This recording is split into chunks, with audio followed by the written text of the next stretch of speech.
नमस्कार किसान भाइयों, स्वागत है आपका डेयरी बिजनेस यूट्यूब चैनल पे। आज की वीडियो में हम बात करेंगे एबीएस के सबसे ज्यादा मिल्क बढ़ाने वाला बुल ब्रूड के बारे में। तो चलो शुरू करते हैं आज की वीडियो।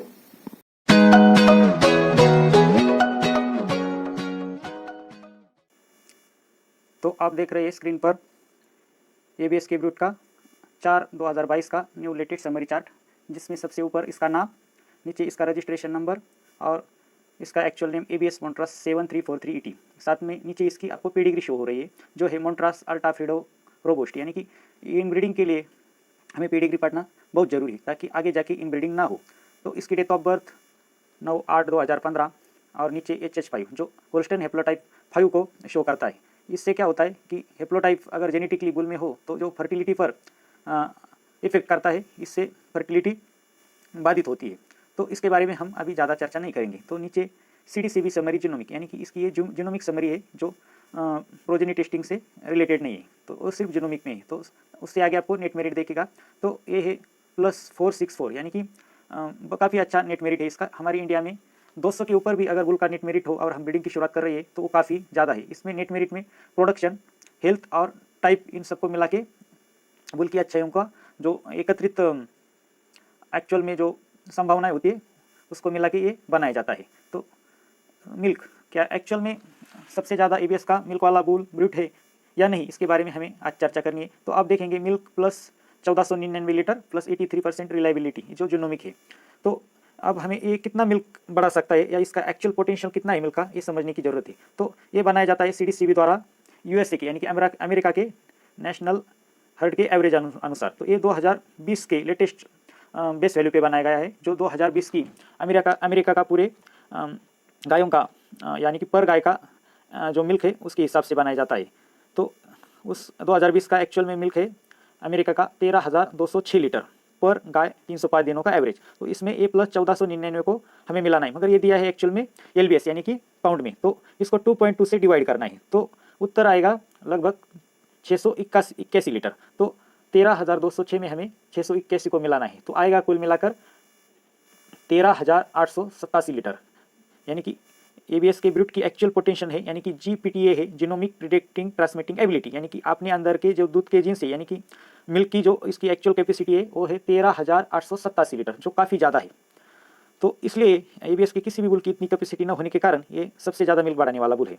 तो साथ में इसका नीचे हमें फैट शो हो रहा है जो +66, साथ में प्रोटीन तो +0.033 इसका फैट है, यानी कि 3.25 के आसपास इसका जीनोमिक मिल्क फैट का पोटेंशियल है, जो काफ़ी अच्छा है। तो ये साथ में मिल्क के साथ साथ में फैट और प्रोटीन में भी काफ़ी इंप्रूवमेंट करेगा। साथ में हम देखेंगे SCS यानी कि सोमेटिक सेल स्कोर जो 3.13 के आसपास है, तो ये काफ़ी ज़्यादा है। तो इसमें मास्टाइटिस के चांस आ सकते हैं। तो इसका सीमेन हमें जिन गायों में मास्टाइटिस कम होता है या जिन गायों में मास्टाइटिस नहीं है, उसी गायों में हमें ब्रूड का सीमेन इस्तेमाल करना चाहिए, ताकि आने वाली प्रोजेनी में मास्टाइटिस ना हो।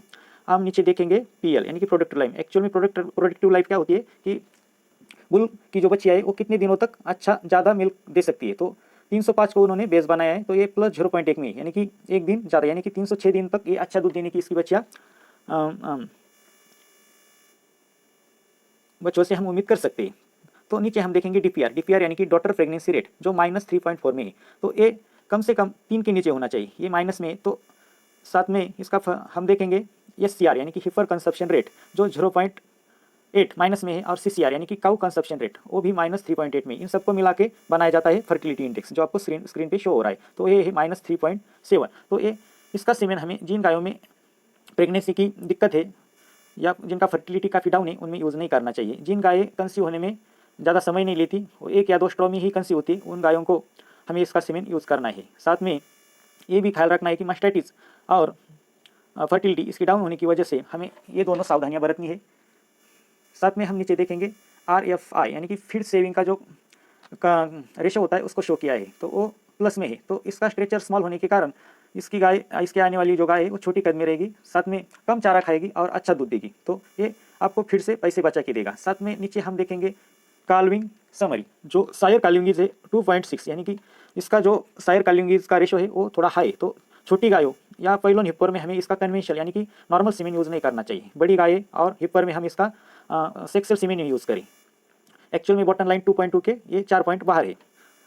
इसके नीचे डॉटर काल्विंगीज यानी कि इसकी जो डॉटर आएगी वो भी हार्ड काल्विंग वाली होगी। नीचे हम देखेंगे टाइप समरी, यानी कि इससे आने वाली जो प्रोजीनी है उनका टाइप में क्या एक्चुअल परफॉर्म होगा इसको ये शो करता है। इसके साथ में टीपीआई यानी कि टोटल परफॉर्म इंडेक्स, जो बुल की सभी अच्छाइयाँ है जो प्रोडक्शन, हेल्थ और टाइप में, इसको एकत्रित करके शो किया गया है, जो प्लस 2422 है। यानी कि हमारे इंडिया में 2000 टीपीआई वाली बुल भी हम फर्स्ट जनरेशन में यूज़ करते हैं तो भी काफ़ी इंप्रूवमेंट पा सकते हैं। तो ये काफ़ी बढ़िया है टीपीआई में।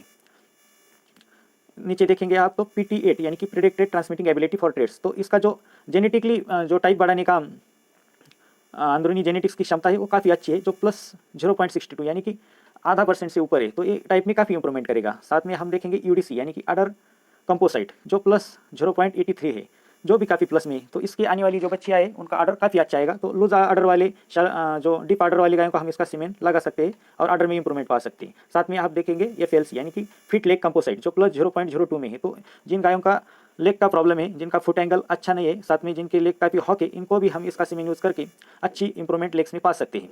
साथ में आप देखेंगे इसका फीड इफिशियंसी ज़्यादा अच्छा होने के कारण BSC जो -0.41 में गया है। तो इसकी जो गाय आएगी वो मॉडरेट साइड में आएगी, तो कम चारा खा के अच्छा फैट, प्रोटीन और साथ में बढ़िया दूध देंगी। तो ये काफ़ी मुनाफे वाली बात है। ये हो गई इसकी अच्छे जो साथ में आप देखेंगे कि जो ग्राफ के द्वारा आपको इसके टाइप्स शो किए गए हैं, तो कौन से टाइप में हमें इंप्रूवमेंट मिलेगी और कौन से में नहीं, इसका ये दर्शाया गया है। तो स्ट्रेचर इसका शॉर्ट है, तो इसकी गाय छोटी आएगी। बड़ी गायों को हम इसका सीमेंट लगा के नॉर्मल गाय तैयार कर सकते हैं। साथ में स्ट्रेंथ काफ़ी अच्छी है, बॉडी डेप्थ भी इसका डीप है और डेयरी फॉर्म भी इसका ओपन रिब है। तो ये अच्छे दूध वाली गाय की निशानी है। जो गायों का हम फेनोटाइप देखते हैं और अच्छी मिल्क देगी या नहीं ये समझने की कोशिश करते हैं। तो इसलिए ये तीनों कैरेक्टर काफ़ी महत्वपूर्ण है। जो प्लस में है तो ये बुल की गाय काफ़ी अच्छा दूध देगी।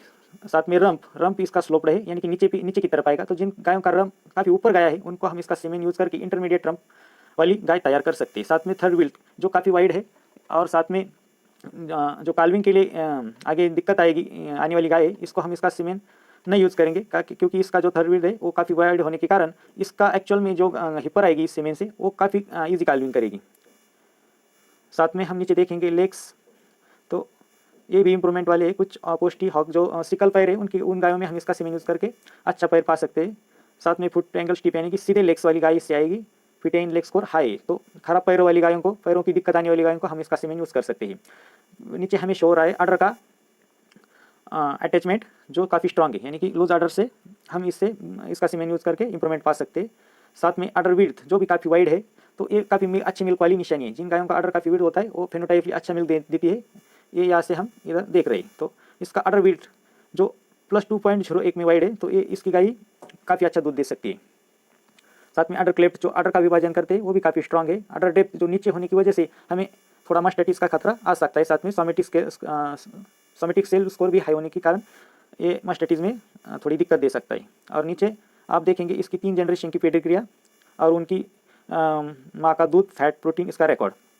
और नीचे आप देखेंगे ब्रूट की नानी, दादी और नीचे इसकी परदादी। तो इनके फोटो हमें यहाँ शो हो रहे हैं, तो जो काफ़ी अच्छे दिख रहे। तो चलो दोस्तों, इस वीडियो में बस इतना ही। ये वीडियो आपको कैसा लगा हमें कमेंट में ज़रूर बताएं। अपने मित्रों के साथ शेयर करिए, चैनल को सब्सक्राइब करें। तो तब तक के लिए जय हिंद, जय भारत, जय जवान, जय किसान।